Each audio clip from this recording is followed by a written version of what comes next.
102 The Voice of Love, Kekasih Tuhan, masih melanjutkan kebersamaan kita dalam program Bincang Pagi bersama dengan Pendeta Ingar Sinaring Budi. Kami tadi berbincang tentang mendengar suara Tuhan. Silakan Kekasih Tuhan, Anda bisa bergabung bersama dengan kami. Telepon, SMS, WA bisa Anda manfaatkan ya. 0315046000 itu teleponnya. SMS WA 0813-330-60.000. Pak Ingar, ada pertanyaan dari 2571. Selamat pagi Pak Ingar. Saya mau tanya, apa artinya kalau saya berdoa kadang nampak Tuhan Yesus turun dari surga? Ya, kemungkinan itu namanya internalisasi. Apa itu internalisasi? Membayangkan Tuhan hadir. Atau memang Tuhan bisa hadir, gitu ya. Jadi saya tidak bisa harus dari testimoninya dulu, terus ditanya apakah ini sekali, dua kali, atau sering kali, gitu. Karena banyak orang juga ada mbak-mbak tertentu ngomong sama saya di forum itu, sama di pribadi, Pak Ingat saya keluar masuk neraka sama surga. Loh, kalau keluar masuk neraka ngapain kamu toh bisa pindah terus, ya? Habis dari neraka pindah ke surga, dari surga pindah, itu obok kosong saja ya. Jadi saya akhirnya marah sama saya, loh. Saya tuh bukan marah, benar, atau ada Alkitab ngomong Lazarus saja tidak bisa ke sana, ini anak apa orang kaya juga tidak bisa ke sini, kamu bisa keluar masuk lewat mana tuh liftnya, saya gitu ya. Punya orang dalam. Kenal sama orang dalam. Jadi kayak punya jalur khusus gitu. Jadi saya pikir ini impossible, tidak masuk akal. Jadi saya kepingin saudara cek dulu kebenarannya, diuji sesuai dengan Roh Tuhan, apakah memang betul saudara ketemu jumpa dengan Tuhan atau hanya membayangkan ketemu Tuhan. Ya, saya ketemu beberapa jemaat yang mengalami perjumpaan dengan Tuhan dengan secara pribadi, ya dipangku sama Tuhan, akhirnya mengalami kesembuhan betul. Ya, tapi sudah masih ICU dikatakan sudah mau mati ya. Tapi begitu jumpa dengan Tuhan, bisa bangkit ya. Jadi tak tanya kenapa kok bisa bangkit? Iya, karena saya dijumpai Tuhan ya, atau Tuhan berjumpa dengan saya dan saya dipangku, dipeluk. Dipeluk akhirnya saya nangis, saya bisa bangun. Ya, itu satu pengalaman yang tidak semua orang bisa alami, tapi dari situ saya belajar, oh ya memang Tuhan bisa berkarya dengan cara ini, Tuhan bisa menolong orang ini. Oke. Baik, kita ke penelpon Pak. Shalom Sangkakala, selamat pagi. Halo, shalom. Ya, selamat pagi Pak. Iya Pak. Ibu, ya Bu, dengan Ibu siapa Bu? Ya, Ibu Suci. Ibu Suci. Iya, kembali lagi. Iya, Suci, sehat Bu? Iya, sehat, amin. Puji ya. Tuhan. Iya, saya menyaksikan ini loh, kemurahan Tuhan. Iya Bu, silakan. Saya sebelum masuk ini, sebelum dibaptis ya, saya pernah dulu sembahyang ke gitu ya, pokoknya sembahyang. Belum kenal Tuhan Yesus ya waktu itu. Sebelum masuk jadi anaknya Tuhan Yesus. Lah saya ini kalau sakit dikasih ihu kertas itu loh ya, yang dibakar-bakar. Itu sudah lama sekali. Saya taruh di bufet, tapi saya nggak tahu. Tapi saya tidur itu mimpi nunjuk di bufet tapi enggak kelihatan rupanya gini loh, di situ ada apa. Terus saya rasa gini, kok enggak ada apa-apa ya, enggak pernah nyimpen apa-apa, enggak punya apa-apa. Sampai 3 kali itu nunjuk di tempat yang sama, itu loh ada apa. Saya bongkar ternyata banyak hu di sana. Langsung saya buat dalam nama Yesus. Itu loh Mbak Wayu, kemurahan Tuhan ya. Saya kayaknya dengar suara tapi enggak kelihatan rupa. Tapi sampai 3 kali baru saya bongkar. Yaitu pengalaman Tuhan pribadi Bu ya, bagaimana Tuhan berbicara. Yaitu terima Puji kasih. Tuhan. Terima kasih Bu Suci. Terima kasih, selamat pagi. Tuhan berkati. Amin, tetap sehat ya Bu. Terima kasih. Iya. Itu pengalaman Bu Suci. Jadi ditunjukkan Tuhan langsung. Jadi Tuhan bisa karyanya lewat penampakan atau visi atau mimpi gitu, atau dengar audible gitu ya. Sampai dia enggak bingung sampai 3 kali katakan tadi ya. Oke. Baik, berikutnya ada S di Surabaya. Shalom Pak Ingar. Bagaimana membedakan antara suara iblis dan suara Tuhan Yesus Kristus? Dulu saya pernah diajari tetangga tentang jalur roh kebatinan yang memakai roh perdukunan. Sekarang saya jadi repot Pak, tersiksa. Kata orang gurunya salah bikin. Ya pasti. Cara membedakan saja mungkin dijawab. Bagaimana membedakan? Sudah dijawab tadi ya. Tadi ada salah satunya ada damai sejahtera, ada kepastian, tidak ada penghukuman dan sebagainya. Jadi saudara kalau belajar tentang mendengar suara Tuhan itu ada salah satunya adalah damai sejahtera. Ya, bukan dibikin damai sejahtera, tapi memang betul-betul ada damai sejahtera. Ada damai sejahtera. Jadi bukan dibuat-buat ya. Bukan, ya. Ada damai sejahtera. Terus untuk Bapak S ini yang sekarang ini tersiksa Pak dengan itu. Ya mungkin harus dilepaskan ya. Harus dilepaskan. Oke. Perlu pelepasan khusus ya? Iya khusus. Nanti ada orang khusus yang menangani. Bukan Pak Ingar. Bukan. Nanti tak serahkan teman saya. Gak punya karunia itu. Bukan, ya? nanti ada. Biasanya saya gandeng beberapa teman gitu. Iya, jadi dia punya karunia ini ya. Oke, jadi lengkap ya. Ya lengkap, saling melengkapi. Anda kalau juga mau tanya tentang saya mau dinubuatkan sama Bapak, jangan ya. Saya tidak mau melayani. Tidak diterima. Tidak mau melayani permintaan.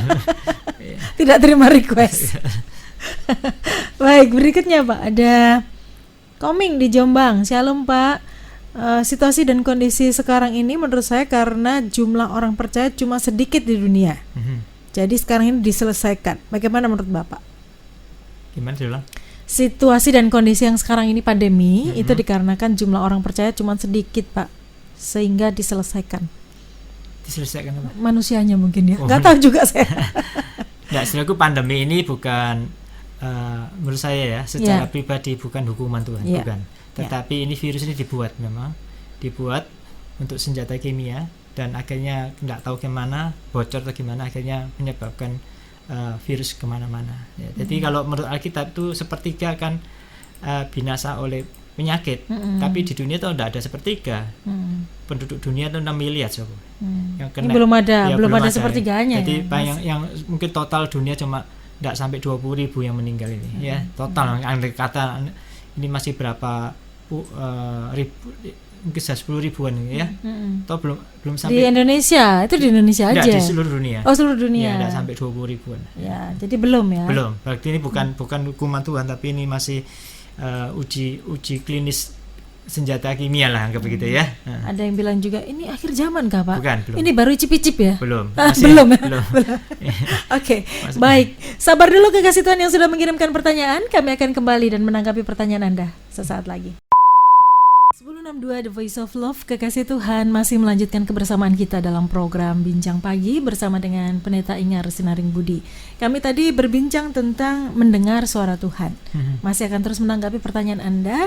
Silakan, Anda masih bisa menyusul bergabung lewat telepon 0315046000, SMS WA 081333060000.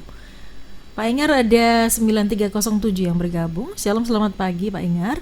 Pengalaman saya pribadi jarang dengar suara Tuhan, tapi Tuhan kalau menyatakan sesuatu lewat mimpi, dan apa yang saya impikan itu langsung terjadi besoknya. Terima kasih. Ya, bisa jadi. Jadi Tuhan tuh bisa pakai cara ya.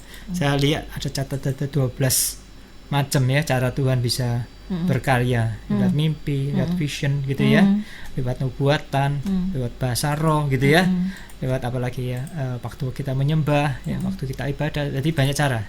Lewat audible ya, lewat rema, jadi lewat baca Alkitab. Jadi saudara jangan kaget kalau caranya Tuhan tuh mungkin beda-beda sama kita. Tuhan tuh Tuhan yang kreatif. Tuhan kreatif ya. Jadi jangan pikir jangan dibatasi dengan satu cara. Jadi kalau harus ngomong harus pakai firman terus ya.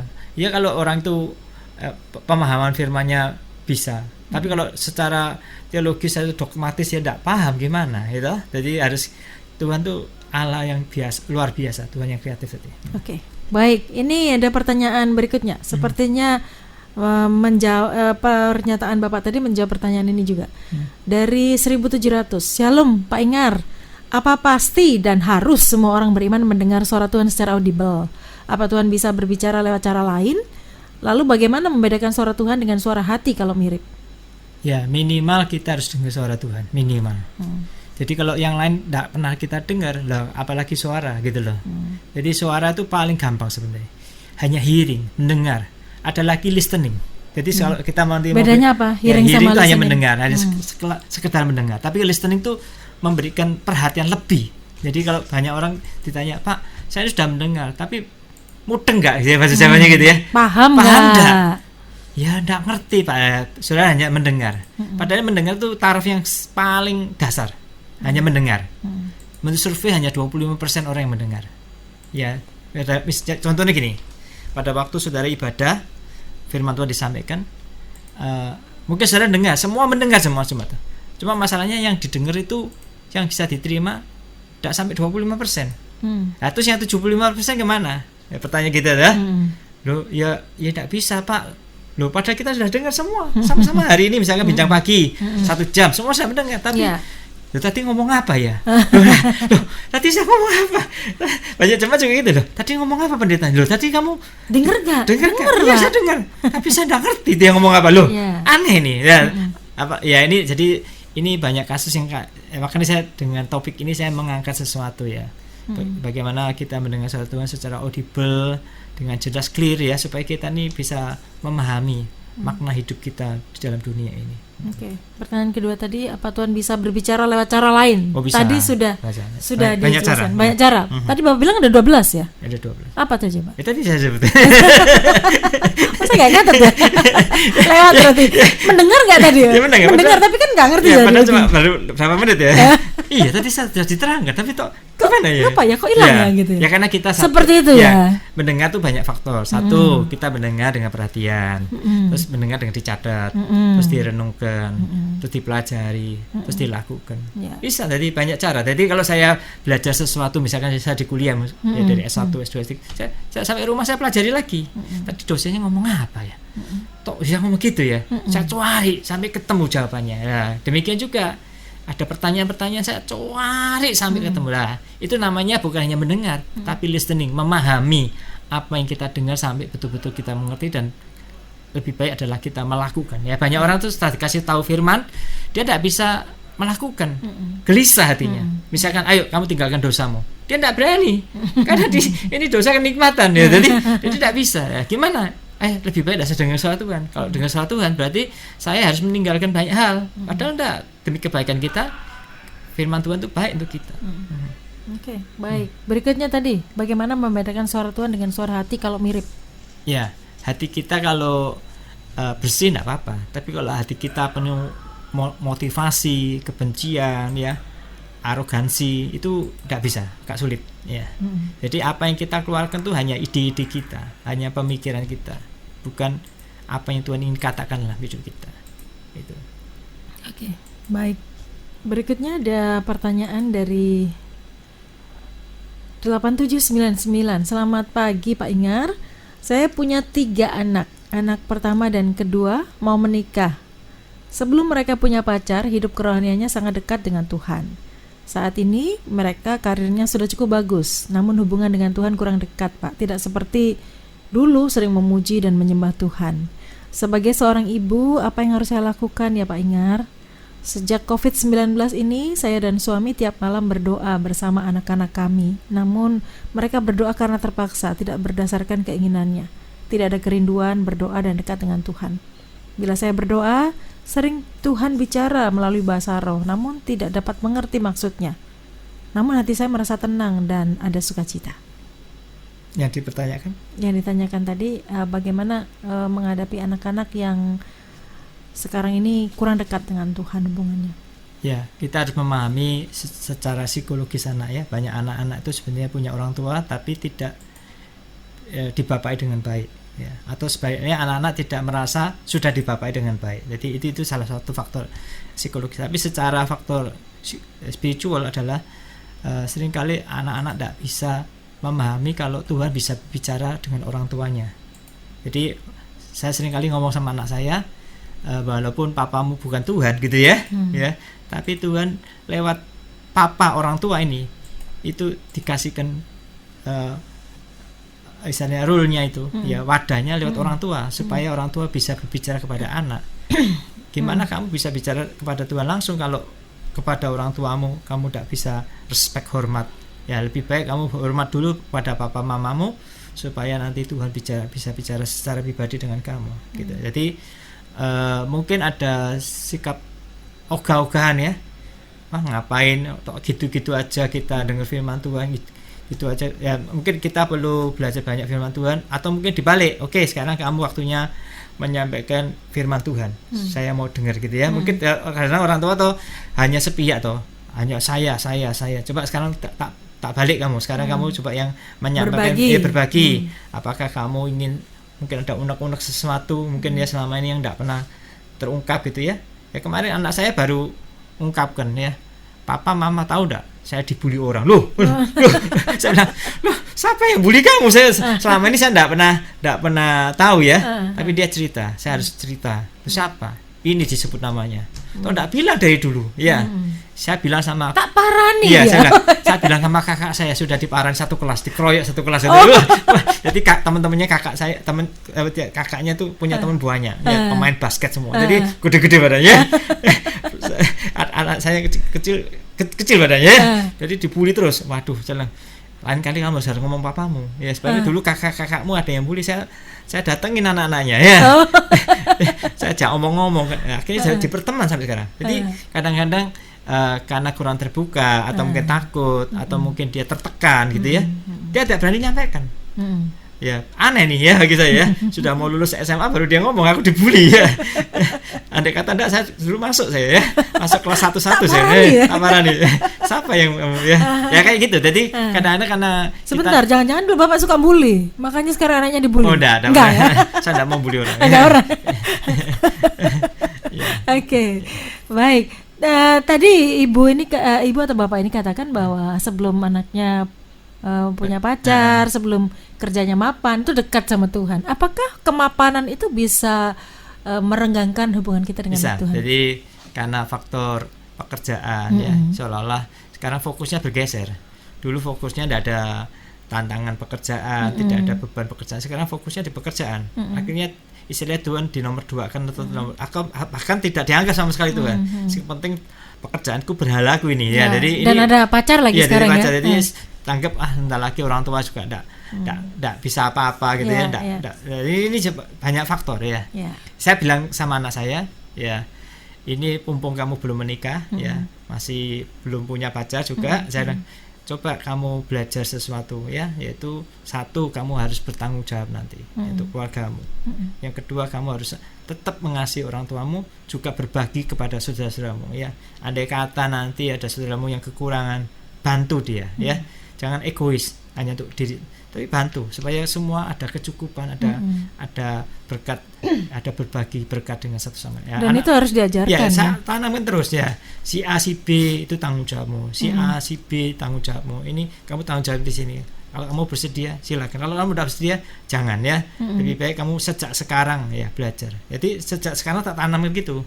Ya tanggung jawab, berbagi, saling mengasihi, saling mendoakan. Dan karena Bapak cowok semua kan, tiga ya. Akrab, tiga-tiganya. Enggak pernah bertengkar? Berkelahi gitu? Dulu pernah. Dulu waktu kecil. Ya, dulu pernah. Terus tak bilangin 1, 2, 3 lah gitu.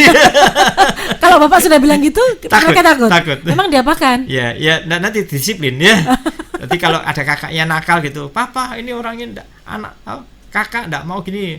Coba bilang 1, 2, 3, enggak mempan loh. Kenapa enggak mempan? Saya sudah bilang 1. Begitu saya 1, 2, 3 langsung mempan. Jadi kehadiran kita ini juga membuat apa? Tergantung bagaimana kita mendisiplin mereka sejak kecil ya. Baik, ke pertanyaan berikutnya ada Ibu F yang bergabung. Shalom Pak Ingar.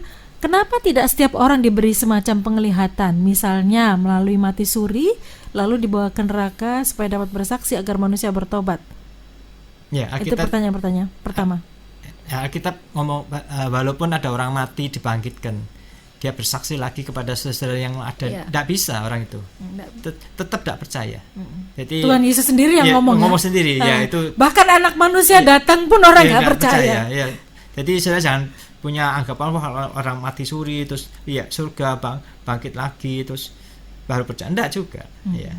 Tuhan Yesus sendiri Tuhan itu datang ke dunia ini aja masih banyak orang yang percaya. Padahal saya tahu nih Tuhan. Ya. Baik, pertanyaan kedua dari Ibu F. Bagaimana agar kita mendapat petunjuk Tuhan? Ya, otomatis kita harus belajar firman Tuhan ya. Apa yang dilarang, apa yang diperintahkan, apa yang harus dilakukan, itu dulu aja ya, prinsip dasarnya dulu ya. Seperti kita hidup dalam PSBB sekarang ya. PSBB ya. Itu toh sebenarnya simple loh.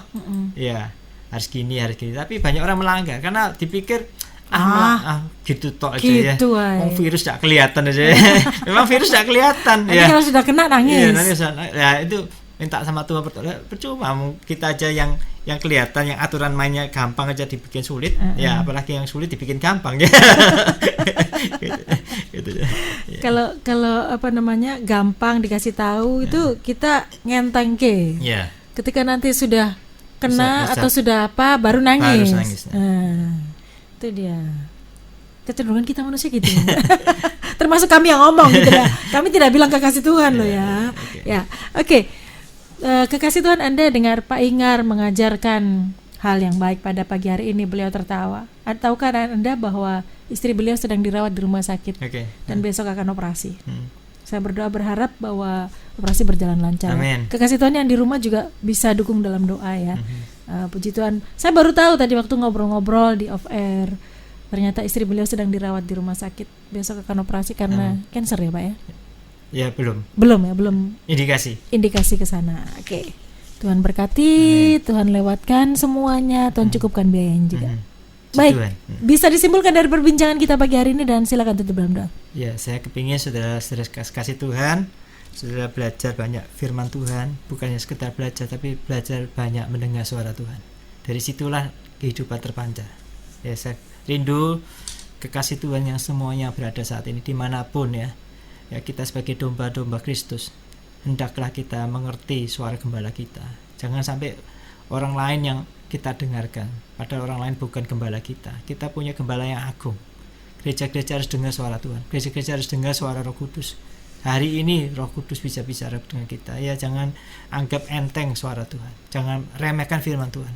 Tuhan bisa berbicara saat ini. Detik ini pun, saat ini pun. Ya, kita Tuhan kasih izin, kesempatan. Jangan keraskan hatimu. Buka hatimu, buka pikiranmu. Kamu bisa mendengar suara Tuhan dengan jelas dan clear. Bagaimana baik secara audible ataupun dengan cara apapun, karena kita adalah domba-domba Kristus. Kiranya firman Tuhan pada pagi hari ini lewat bincang pagi, kami rindu semua ya.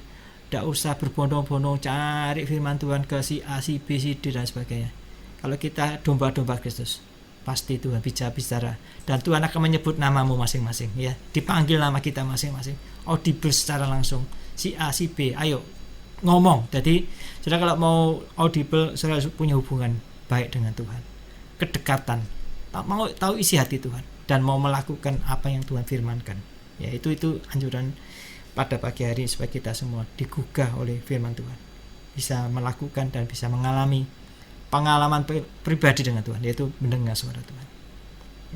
Oke, silakan tutup dalam doa Pak. Kita doa dulu ya. Bapak di surga, terima kasih, kami berdoa dimanapun kekasih Tuhan berada saat ini. Kami rindu, kami mau Tuhan, dan kami bersedia dididik oleh Tuhan, karena kami adalah domba-dombamu. Kami kepingin Tuhan, sebagaimana Tuhan berkata, domba-dombaku mengenal suaraku. Kami kepingin pada pagi hari ini, bukannya kepingin, tapi kami punya pengalaman-pengalaman pribadi dengan Tuhan, yaitu mendengar suara Tuhan secara audible, supaya hidup kami, rohani kami ada arahnya yang jelas, yaitu supaya hidup kami bermakna, punya ketetapan hati untuk mengikut Tuhan. Terima kasih Tuhan, berkati semua penyelenggaraan dari Radio Sangkakala ini, supaya semua Tuhan bekerja turut campur bagian, supaya apa yang baik yang datangnya daripada Tuhan bisa menghasilkan banyak buah kebenaran lewat siaran radio ini. Kami doa khusus untuk Bu Wahyu yang sudah melayani kami pada pagi hari ini. Berkati juga hamba-Mu yang sebentar lagi juga akan menjenguk istri kami. Kami percaya semua Tuhan sudah atur, jalan Tuhan sudah atur, rencana Tuhan sudah baik untuk kami semua. Kebaikan Tuhan kami mengucap syukur. Terima kasih Tuhan, terima kasih. Terpujilah nama Kau. Dalam nama Yesus kami berdoa. Amin. Pak Ingar, terima kasih sudah menjadi berkat pagi hari ini. Dan berkati Pak. Sukses untuk rencana besok. Amin. Ya, semua berjalan dengan lancar ya. Baik. Kekasih Tuhan, dengan demikian kita sudah kebersamaan kita dalam program Bincang Pagi. Kekasih Tuhan, dimanapun Anda berada, bangun kedekatan hubungan kita dengan Tuhan, agar kita ini bisa mendapatkan tuntunan lewat firman-Nya. Firman-Nya berkata apa, lakukan. Agar kita bisa mendengar dengan jelas suara Tuhan lewat hidup Anda dan saya. Saya Wahyu Widiawati pamit undur. Selamat pagi, selamat beraktivitas. Tuhan Yesus memberkati.